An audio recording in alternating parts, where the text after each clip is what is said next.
శ్రీ సాయినాథాయ నమః. శ్రీ సాయి సచ్చరిత్రము 18, 19 అధ్యాయములు. గత 2 అధ్యాయములలో బ్రహ్మజ్ఞానము ప్రదర్శించు ఒక ధనికుని బాబా ఎట్లు ఆదరించెనో హేమండ్ పంత్ వర్ణించెను. రాబోవు 2 అధ్యాయములలో హేమండ్ పంతును బాబా ఎట్లు ఆమోదించి ఆశీర్వదించెనో, బాబా ఎట్లు తమ భక్తులలో మంచి ఆలోచనలు ప్రేరేపించి మోక్షమునకు మార్గము చూపుచుండెనో, ఆత్మోన్నతి గూర్చి, పరనింద గూర్చి, ఇతరుల కష్టమునకు ఇవ్వవలసిన ప్రతిఫలము కూర్చి బాబావారి ప్రబోధములెట్టివో వర్ణింతుము. ప్రస్తావన: సద్గురువు మొట్టమొదట తన శిష్యుల యోగ్యతను కనిపెట్టి వారి మనసు కలత చెందకుండా తగిన బోధ చేసి, తుదకు వారి లక్ష్యమైన ఆత్మ సాక్షాత్కారమునకు దారి చూపునను విషయం అందరికీ తెలిసినదే. ఈ విషయంలో సద్గురువు బోధించిన దానిని ఇతరులకు వెల్లడి చేయరాదని కొందరనెదరు. అట్లు గురువు బోధించిన దానిని వెల్లడి చేసినచో ఆ బోధలు నిష్ప్రయోజనములగునని వారి ఆలోచన. ఇది సరి అయినది కాదు. సద్గురువు వర్షాకాలపు మేఘము వంటివాడు. వారు తమ అమృత తుల్యమైన బోధలను పుష్కలముగా విశాల ప్రదేశమునందు కురిపించెదరు. వానిని మనం అనుభవించి హృదయమునకు తృప్తికరముగా జీర్ణించుకొని పిమ్మట నిస్సంకోచముగా ఇతరుల మేలు కొరకు వెల్లడి చేయవలెను. ఇది వారు మన జాగ్రత్తావస్థలోనే కాక స్వప్నావస్థలో కూడా తెలియజేయు విషయములకు వర్తించు. తన స్వప్నమునందు కనిన రామరక్షా స్తోత్రమును బుధ కౌశిక ఋషి ప్రచురించిన ఉదాహరణము ఇచ్చట స్మరించవలెను.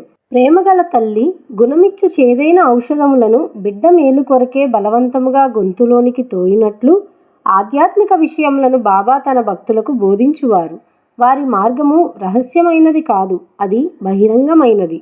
వారి బోధలను అనుసరించి భక్తుల ధ్యేయము నెరవేరేడిది. సాయిబాబా వంటి సద్గురువులు మన జ్ఞాన నేత్రములను తెరిపించి ఆత్మ యొక్క దైవీ సౌందర్యములను చూపి మన కోరికలను నెరవేర్చెదరు.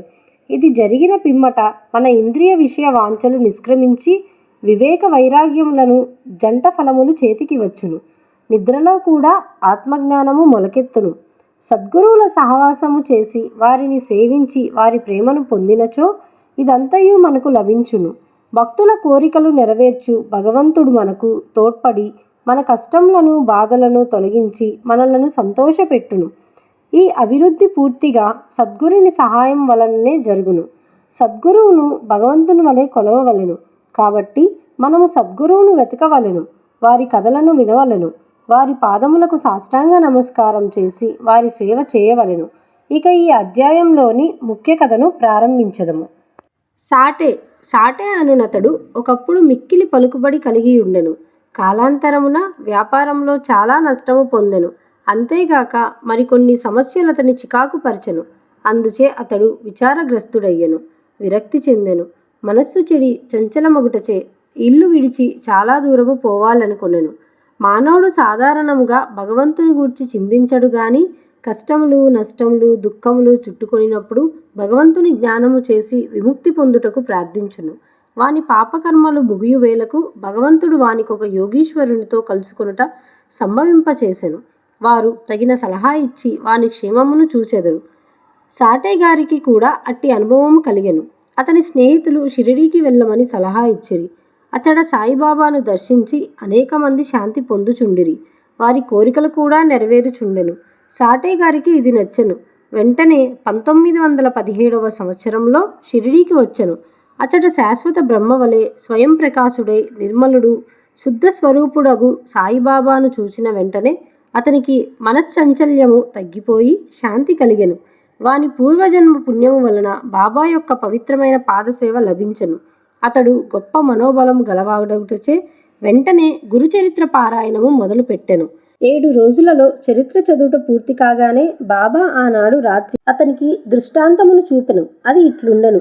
బాబా గురుచరిత్రము చేతిలో పట్టుకొని దానిలోని విషయములను ఎదుట కూర్చున్న సాటేకు బోధించుచున్నట్లు అతడు దానిని శ్రద్ధగా వినుచున్నట్లు చూపెను.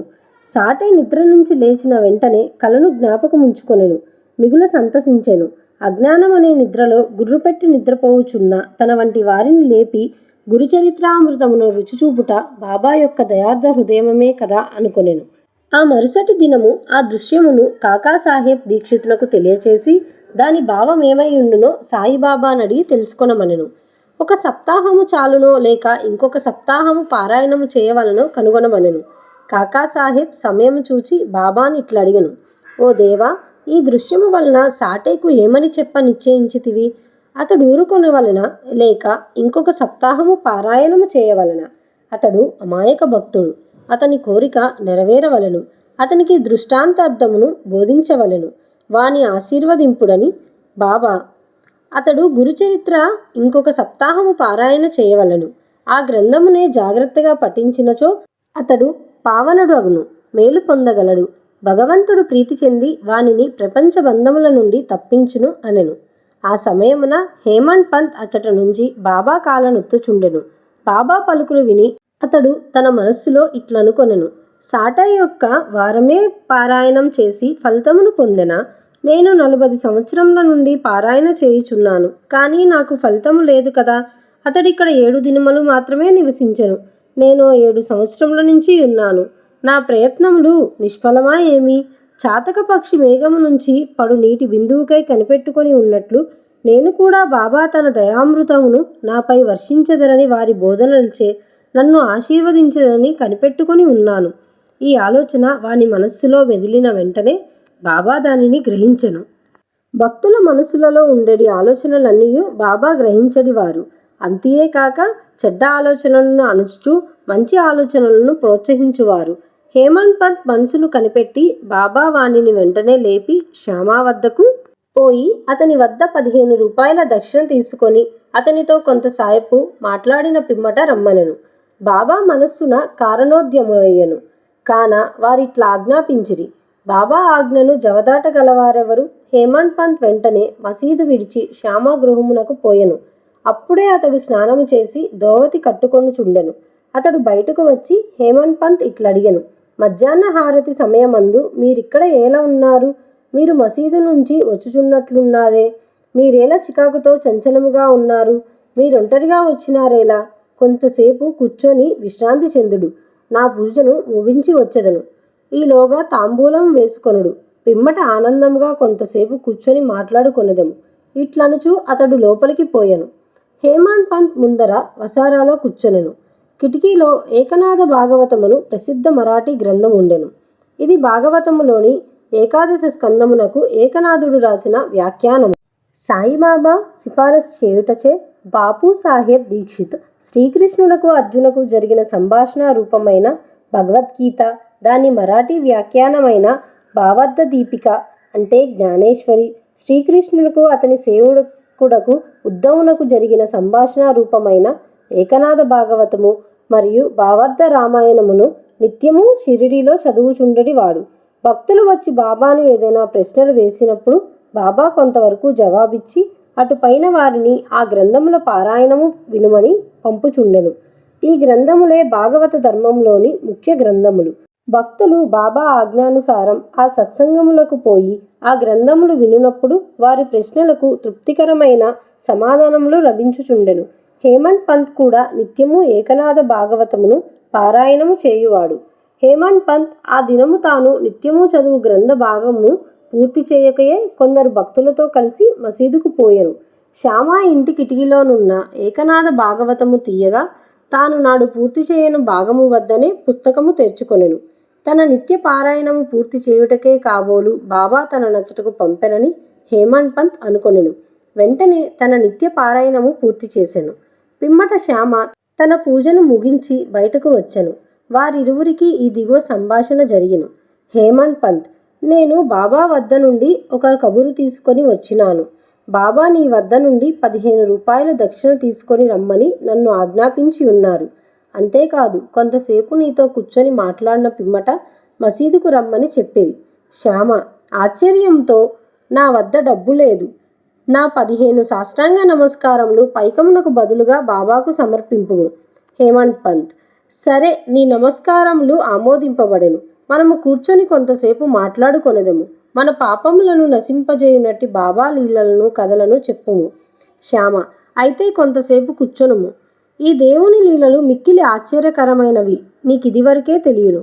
నేను పల్లెటూరి వాడను, నీవు చదువుకున్న పట్టణవాసివి. నీవిక్కడకు వచ్చిన తరువాత కొన్ని లీలలను చూచియే ఉందువు. వానిని నీ ముందు నేనెట్లు వర్ణించగలను? సరే, ఈ తమలపాకులు వక్క సున్నం తీసుకొని తాంబూలము వేసుకొనుము. నేను లోపలికి పోయి దుస్తులు ధరించి వచ్చెదను. కొద్ది నిమిషాలలో శ్యామ బయటకు వచ్చి హేమంత్ పంతుతో మాట్లాడుచూ కూర్చొనెను. అతడు ఇట్లనెను: ఈ దేవుని లీల కనుగొన ఆశక్యము కానిది. వారి లీలలకు అంతే లేదు. వానినెవరు గమనించగలరు? వారి లీలలతో వినోదించినట్లు అగుపడినను వారు వాని నట్లు కనిపించరు. మా వంటి జానపదులకేమి తెలియను? బాబాయే ఈ కథలను ఎందుకు చెప్పరాదు? నీ వంటి పండితులను నా వంటి పామరుని వద్దకేల పంపుచున్నారు? వారి మార్గములు ఊహింపరానివి. అవి మానవుల చేష్టలు కావాలని చెప్పగలను. ఈ ఉపోద్ఘాతంలో శ్యామ ఇట్లనెను: నాకొక కథ జ్ఞాపమునకు వచ్చున్నది. అది నీకు చెప్పెదను. నాకది స్వయముగా తెలియను. భక్తుడెంత మనోనిశ్చయముతో పట్టుదలతో ఉండునో బాబా అంత త్వరగా వానికి సహాయపడును. ఒక్కొక్కప్పుడు బాబా భక్తులను కఠిన పరీక్ష చేసిన పిమ్మట వారికి ఉపదేశము ఇచ్చును. ఉపదేశమను మాట విన్నతోడనే హేమంత్ పంత్ మనసులో ఒక స్మృతి తలుక్కుమనెను. వెంటనే సాటేగారి గురుచరిత్ర పారాయణము జ్ఞప్తికి వచ్చెను. తన మనస్సునకు శాంతి కలిగించు నిమిత్తము బాబా తననిచ్చటకు పంపి ఉండుననుకొనెను. అయినప్పటికీ ఈ భావము అణుచుకొని శ్యామ చెప్పు కథలను వినుటకు సిద్ధపడెను. ఆ కథలన్నీయు బాబాకు తన భక్తుల ఎందింటి దయాదాక్షిణ్యములు కలవో తెలిపెను. వానిని వినగా హేమంత్ పంతుకు ఒక విధమైన సంతోషము కలిగెను. శ్యామ ఈ దిగువ కథను చెప్పతొడంగెను. శ్రీమతి రాధాబాయ్ దేశ్ముఖ్. రాధాబాయ్ అను ఒక ముసలమ్మ ఉండెను. ఆమె కాసేబా దేశ్ముఖ్ గారి తల్లి. బాబా ప్రఖ్యాతి విని ఆమె సంగమనేరు గ్రామ ప్రజలతో కలిసి షిరిడీకి వచ్చెను. బాబాను దర్శించి మిక్కిలి తృప్తి చెందెను. ఆమె బాబాను గాఢముగా ప్రేమించెను. బాబాను తన గురువుగా చేసుకొని ఏదైనా ఉపదేశమును పొందవలెనని మనోనిశ్చయము చేసుకొనెను. ఆమెకింకేమీయూ తెలియకుండెను. బాబా ఆమె సంకల్పము ఆమోదించక తనకు మంత్రోపదేశము చేయనిచో ఉపవాసముండి చచ్చెదనని మనోనిశ్చయమును చేసుకొనెను. ఆమె తన బసలోనే ఉండి భోజనము నీరు మానివేశెను. అట్లు 3 రోజులు గడిచెను. ఆమె పట్టుదలకు నేను భయపడి ఆమె పక్షమున బాబాతో ఇట్లంటిని: దేవా, మీరేమి ప్రారంభించితిరి? నీవనేక మందిని ఇచ్చటికి ఈడ్చెదవు. ఆ ముదుసలిని నీవెరిగియే ఉన్నావు కదా. ఆమె మిక్కిలి పట్టుదల కలది. ఆమె నీపైన ఆధారపడి ఉన్నది. ఆమె చచ్చు వరకు ఉపవాసింప నిశ్చయించుకున్నది. నీవు ఆమె అనుగ్రహించి ఉపదేశమినిచ్చునంత వరకు ఆమె తన నిరాహార దీక్షను మానదు. ఆమెకేమైనా హాని జరిగినచో ప్రజలు నిన్నే నిందించెదరు. నీవు తగిన ఆదేశం ఇవ్వకపోవుటచే ఆమె చచ్చినదని లోకులనెరు. కాబట్టి ఆమెను కరుణించుము, ఆశీర్వదించుము, ఆమెకు తగిన దారి చూపుము. ఆమె మనోనిశ్చయము చూచి బాబా ఆమెను పిలిపించి ఈ క్రింది విధముగా బోధించెను: ఓ తల్లి, అనవసరమైన యాతనకేల పాల్పడి చావును కోరుచున్నావు? నీవు నిజముగా నా తల్లివి, నేను నీ బిడ్డను. నా యందు కనుకరించి నేను చెప్పున్నది పూర్తిగా వినుము. నీకు నా వృత్తాంతము చెప్పెదను. నీవు దానిని బాగా వినినచో నీకది మేలు చేయును. నాకొక గురువుండెను. వారు గొప్ప యోగీశ్వరులు, మిక్కిలి దయార్థ హృదయులు. వారికి చాలా కాలము శుశ్రూష చేసింది. కానీ నా చెవులో వారే మంత్రము ఊదలేదు. నాకు వారిని వదిలిపోవ తలంపే లేకుండెను. నేను వారితోనే ఉండుటకు, వారి సేవ చేయుటకు, వారి వద్ద కొన్ని ఉపదేశములను గ్రహించుటకు నిశ్చయించుకుంటిని. కానీ వారి మార్గము వారిది. వారు నా తల గొరిగించిరి. నా నుండి 2 పైసలు దక్షిణ అడిగిరి. నేను దానిని వెంటనే వారికి సమర్పించితిని. మీ గురువుగారు పూర్ణకాలములో అయినచో వారు మిమ్ములను దక్షిణ అడుగునేలా? వారు నిష్కాములని అంట్లనిపించుకుందురు అని నీవు అడగవచ్చును. దానికి సమాధానము సూటిగా చెప్పగలను. వారు డబ్బును లక్ష్య పెట్టేవారు కారు. ధనముతో వారు చేయునదేమున్నది? వారు కోరిన 2 కాసులలో ఒకటి నిష్ఠ, రెండవది సంతోష స్థైర్యములతో కూడిన ఓరిమి. నేను రెండిటినీ వారికి అర్పించితిని. వారు ప్రసన్నులైరి. నా గురువును అట్లు 12 సంవత్సరములు సేవించితిని. వారే నన్ను పెంచి పోషించిరి. భోజనమునకు గాని వస్త్రములకు గాని నాకు లోటు లేకుండెను. వారు పరిపూర్ణులు.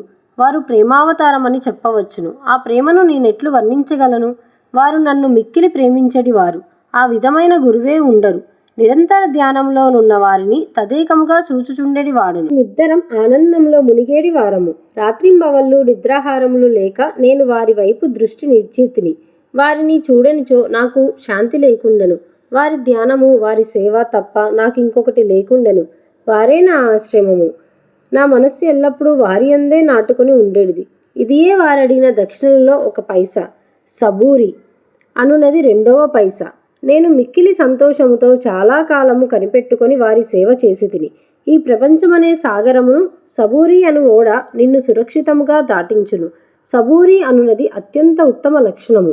అది పాపములన్నిటినీ తొలగించును, కష్టములను పాలద్రోలును, అనేక విధముల అవంతరములను తొలగించి భయమును పాలదోలును, తుదకు జయమును కలుగజేయను. సబూరి అనునది సగుణములకు గాని మంచి ఆలోచనలకు గాని తోడు వంటిది. నిష్ఠ, సబూరి అనునవి అన్యోన్యమైన అక్కా చెల్లెళ్ళ వంటివి. నా గురువు నా నుండి ఇతర ఏమీయూ ఆశించి ఉండలేదు.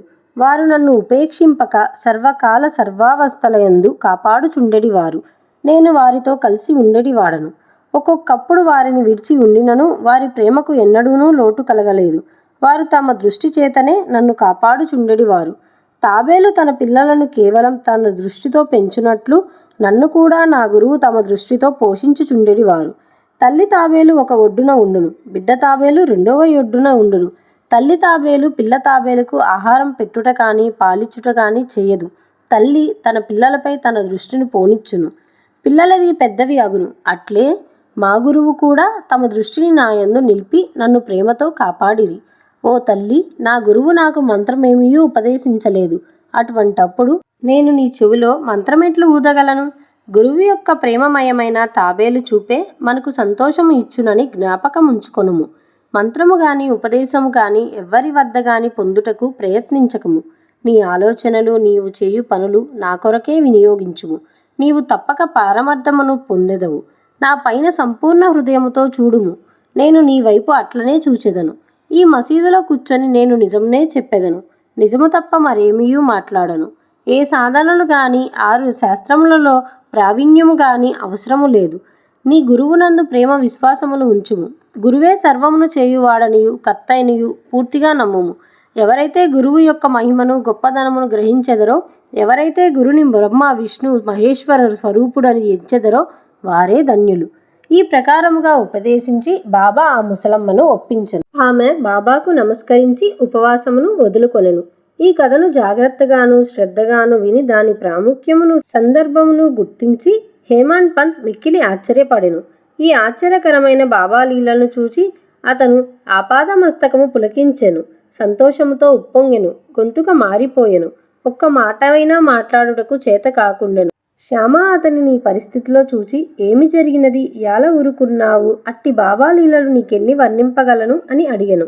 అదే సమయమందు మసీదులో గంట మోగెను. మధ్యాహ్న హారతి పూజ ప్రారంభమయ్యేనని గ్రహించిరి. కనుక శ్యామ, హేమండ్ పంత్ ఇద్దరూను మసీదుకు త్వరగా పోయిరి. బాపు సాహెబ్ జోగు అప్పుడే హారతి ప్రారంభించెను. స్త్రీలు మసీదు నిండిరి. దిగువ ఖాళీ జాగాలో పురుషులు నిండిరి. అందరూ బాజా భజంత్రీలతో ఒకే వరుసతో హారతి పాడుచుండిరి. బాబావుకు కుడివైపు శ్యామ, ముందర హేమండ్ పంత్ కూర్చునిరి. వారిని చూచి బాబా హేమండ్ పంత్ను శ్యామ ఇచ్చిన దక్షిణ ఇమ్మనెను. శ్యామ రూపాయలకు బదులు నమస్కారములు ఇచ్చిననియు, శ్యామ ప్రత్యక్షముగా కలడు కనుక అడగవచ్చుననెను. బాబా ఇట్లనెను, సరే, మీరిద్దరూ కొంతసేపు మాట్లాడుకుంటిరా? అట్లయినచో మీరేమి మాట్లాడుకున్నారో చెప్పుము. గంటల చప్పుడును, మద్దెల శబ్దమును, పాటల ధ్వనిని లెక్కించక హేమండ్ పంతు బాబాకు జరిగినదంతయు చెప్పుటకు ఆతురపడెను. తాము ముచ్చటించినదంతయు తనకు చాలా ఆనందము కలగజేసినదనియు, ముఖ్యంగా ముసలమ్మ కథ మిక్కిలి ఆశ్చర్యము కలగజేసినదనియు, దానిని విని బాబా లీలలు అగోచారములని తెలుసుకుంటుని అనియు, ఆ కథ రూపంలో తన్ను బాబా ఆశీర్వదించనని హేమండ్ పంత్ చెప్పెను. అప్పుడు బాబా, కథ చాలా అద్భుతమైనది. నీవెట్లా ఆనందించితివి? నాకా విషయమై వివరములన్నీయూ చెప్పుము అనిరి. హేమండ్ పంత్ తానంతకు ముందు విన్న కథను పూర్తిగా బాబాకు వినిపించి, అది తన మనమునందు శాశ్వత ప్రభావమును కలిగించినదని చెప్పాను.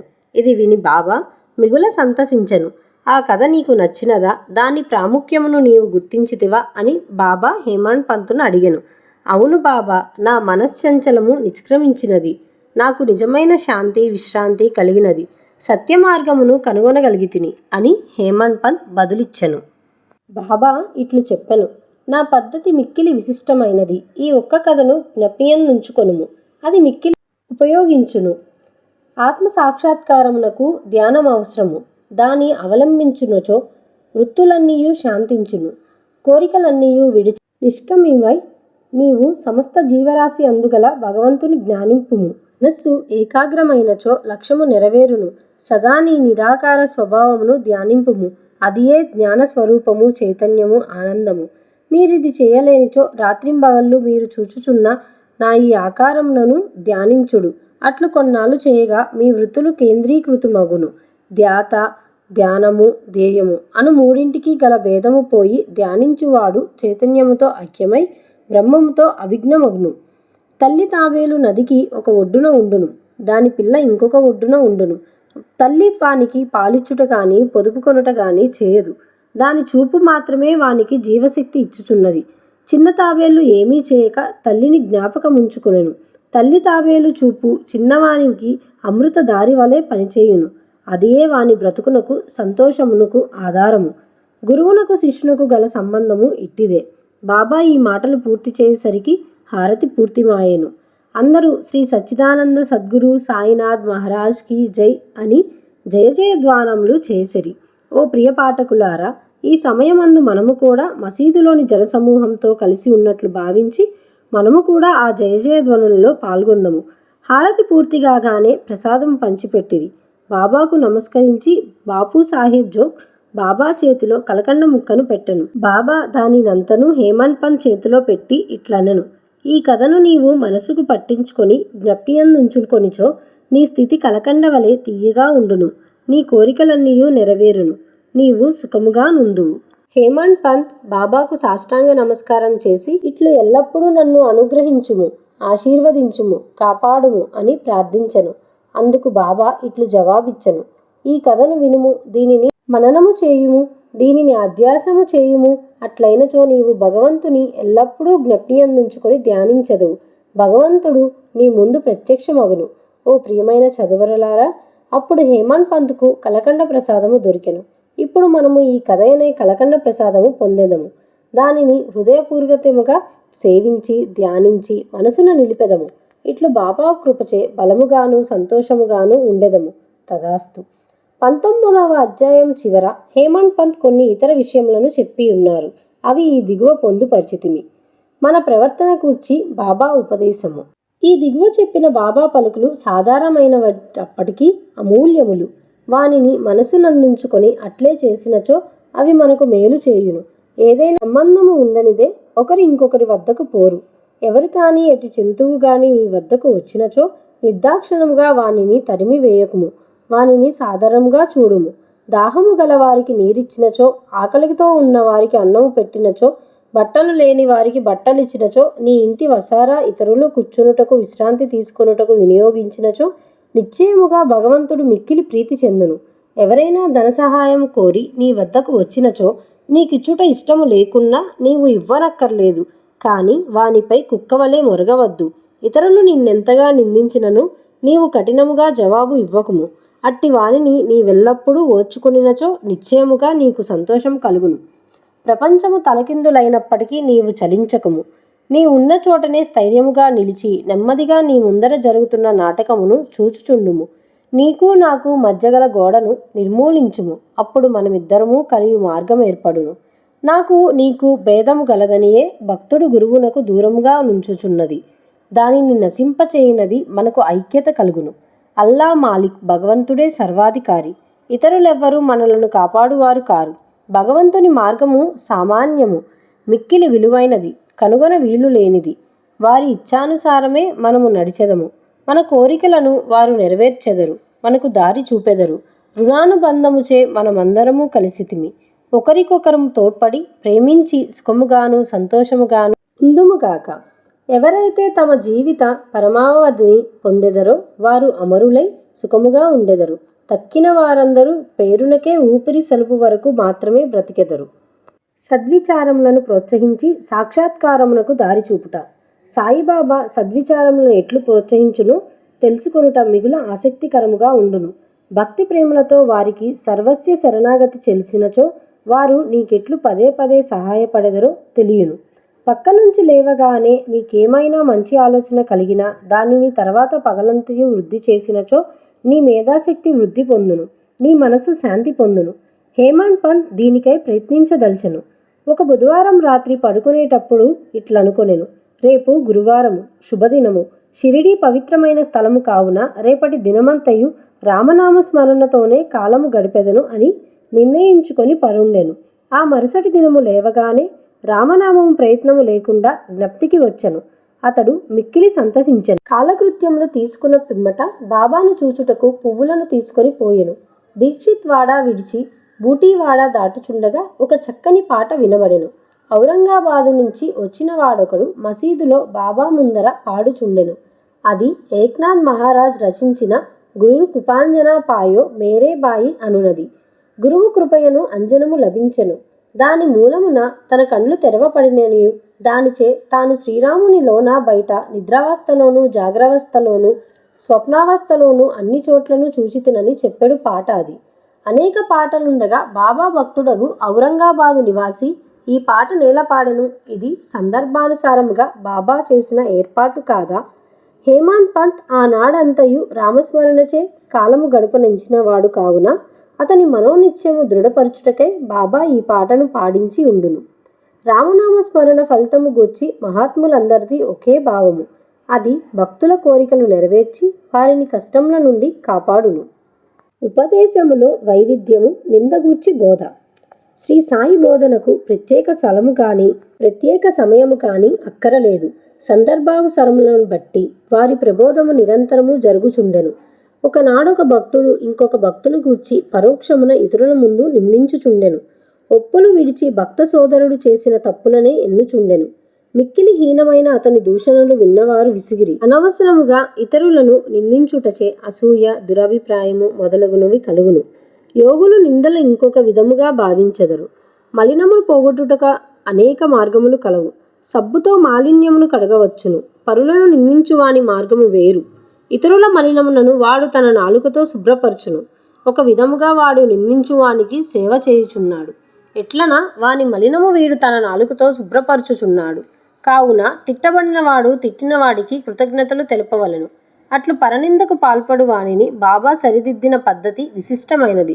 నిందించువాడు చేసిన అపరాధమును బాబా సర్వజ్ఞుడచే గ్రహించెను. మిట్ట మధ్యాహ్నము బాబా లెండీ తోటకు పోవునప్పుడు వాడు బాబాను దర్శించెను. బాబా వానికొక పందిని చూపి ఇట్లనను, చూడుము, ఆ పంది అమేద్యమును ఎంత రుచిగా తినుచున్నదో, నీ స్వభావము కూడా అట్టిదే. ఎంత ఆనందముగా నీ సాటి సోదరుని తిట్టుచున్నావు. ఎంతయో పుణ్యము చేయగా నీకీ మానవ జన్మ లభించినది. ఇట్లు చేసినచో షిరిడీ దర్శనము నీకు తోడ్పడునా? భక్తులు ఈతిని గ్రహించి వెంటనే పోయెను. ఈ విధముగా బాబా సమయము వచ్చినప్పుడల్లా ఉపదేశించుచుండేది వారు. ఈ ఉపదేశములను మనస్సునందుంచుకొని పాటించినచో ఆత్మ సాక్షాత్కారము దూరము కాదు. ఒక లోకోక్తి కలదు, నా దేవుడున్నచో నాకు మంచము పైన కూడా బువ్వ పుట్టును. అది భోజనము వస్త్రాలకు గురించి చెప్పినది. ఎవరైనా దీనిని ఆధ్యాత్మిక విషయమై నమ్ముకొని ఊరుకున్నచో చెడిపోయెదరు. ఆత్మ సాక్షాత్కారమునకై సాధ్యమైనంత పాటు పడవలెను. ఎంత కృషి చేసినంత మేలు. బాబా తాను సర్వంతర్యామి అని చెప్పేడివారు. అన్నిటి యందు అనగా భూమి, గాలి, దేశం, ప్రపంచం, వెలుతురు, స్వర్గములందు వారు కలరు. ఆయన అనంతుడు. ఆ కనిపించడి 3.5 మూరల దేహమే బాబాయని అనుకున్న వారికి పాఠము చెప్పుటకే వారు ఈ రూపముతో అవతారమెత్తిరి. బాబాకు సర్వస్వ శరణాగతి చేసి అహర్నిశలు వారినే ధ్యానించినచో చక్కెర, తీపి, కెరటములు, సముద్రం, కన్ను, కాంతి కలిసినట్లే శ్రీ సాయితో తదాత్మైతను పొందెదరు. ఎవరైతే చావు పుట్టుకల నుండి తప్పించుకొనుటకు ప్రయత్నించెదరో వారు శాంతము, స్థిరమైన మనస్సుతో ధార్మిక జీవనము గడపవలెను. ఇతరుల మనస్సు బాధించున్నట్లు మాట్లాడరాదు. మేలు నరించు పనులనే చేయుచుండవలెను. తన కర్తవ్య కర్మలను ఆచరించు భగవంతునికి సర్వస్వ శరణాగతి చేయవలెను. వాడు దేనికి భయపడనవసరం లేదు. ఎవరైతే భగవంతుని పూర్తిగా నమ్మెదరో, వారి లీలలను విని ఇతరులకు చెప్పెదరో, ఇతర విషయములేమియూ ఆలోచించరో వారు తప్పక ఆత్మ సాక్షాత్కారము పొందుదురు. అనేక మందికి బాబా తన నామము జ్ఞప్తియందుంచుకొని శరణు వేడుమనెను. తానెవరు అను దానిని తెలుసుకొనగోరు వారికి శ్రవణమును మననమును చేయమని సలహా ఇచ్చడివారు. కొందరికి భగవన్నామమును జ్ఞప్తియందుంచుకొనువారు, కొందరికి తమ లీలలు వినుట, కొందరికి తమ పాదపూజ, కొందరికి ఆధ్యాత్మ రామాయణము, జ్ఞానేశ్వరి మొదలగు గ్రంథములు చదువుట, కొందరికి తమ పాదముల వద్ద కూర్చునమనుట, కొందరిని ఖండోబా మందిరమునకు పంపుట, కొందరికి విష్ణు సహస్రనామములు, కొందరికి ఛాందోగోపనిషత్తు, భగవద్గీత పారాయణ చేయమని విధించుచుండెను. వారి ఉపదేశములకు పరిమితి లేదు, అడ్డు లేదు. కొందరికి స్వయముగా ఉపదేశము ఇచ్చువారు, కొందరికి స్వప్నంలో ఇచ్చేవారు. ఒక త్రాగుబోతునకు స్వప్నంలో కనిపించి ఛాతిపైన కూర్చొని అదుముచు ఇక ఎన్నడూ తాగనని అతడు వాగ్దానము చేసిన పిమ్మెట వెదిలిరి. కొందరికి స్వప్నంలో గురుబ్రహ్మాది మంత్రార్థములను బోధించిరి. ఒకడు హఠయోగము చేయుచుండగా దానిని మానుమనిరి. వారి మార్గములను చెప్పుట కలవి కాదు. ప్రపంచ విషయములలో తన ఆచరణలే ఉదాహరణముగా బోధించువారు అట్టి వానిలో ఒకటి. పనికి తగిన ప్రతిఫలము. బాబా ఒకనాడు మిట్ట మధ్యాహ్నము రాధాకృష్ణమాయి ఇంటికి సమీపమునకు వచ్చి నిచ్చెన తీసుకొని రమ్ము అనెను. ఒకడు పోయి దానిని తెచ్చి ఇంటికి చేరవేశను. బాబా వామన గోండ్కర్ ఇంటి పైకప్పు ఎక్కి రాధాకృష్ణమాయి ఇంటి పైకప్పును దాటి ఇంకొక పక్క దిగెను. బాబా అభిప్రాయమేమో ఎవరికీ తెలియలేదు. రాధాకృష్ణమాయి మలేరియా జ్వరముతో ఉండెను. ఆమె జ్వరమును తొలగించుటకై బాబా ఇట్లు చేసి ఉండునని అనుకొనిరి. దిగిన వెంటనే నిచ్చెన తెచ్చిన వానికి బాబా 2 రూపాయలు ఇచ్చెను. ఎవరో ధైర్యము చేసి నిచ్చెన తెచ్చినంత మాత్రమున వానికి 2 రూపాయలు ఏల ఇవ్వనని బాబాను ప్రశ్నించెను. ఒకరి కష్టము ఇంకొకరుంచుకొనరాదు. కష్టపడు వాని కూలి సరిగాను దాతృత్వంతోనూ ధారాళముగాను ఇవ్వవలెనని బాబా చెప్పెను. బాబా సలహా ప్రకారము ప్రవర్తించినచో కూలివాడు సరిగా పనిచేయును. పని చేయించేవాడు పని చేసేవారలు కూడా సుఖపడెదరు. సమ్మెలకు తావు ఉండదు. మదుపు పెట్టువానికి కష్టపడి కూలి చేయువాండ్రకు మనస్పర్ధలు ఉండవు. 18, 19 అధ్యాయములు సంపూర్ణము. సద్గురు శ్రీ సాయినాథార్పణమస్తు.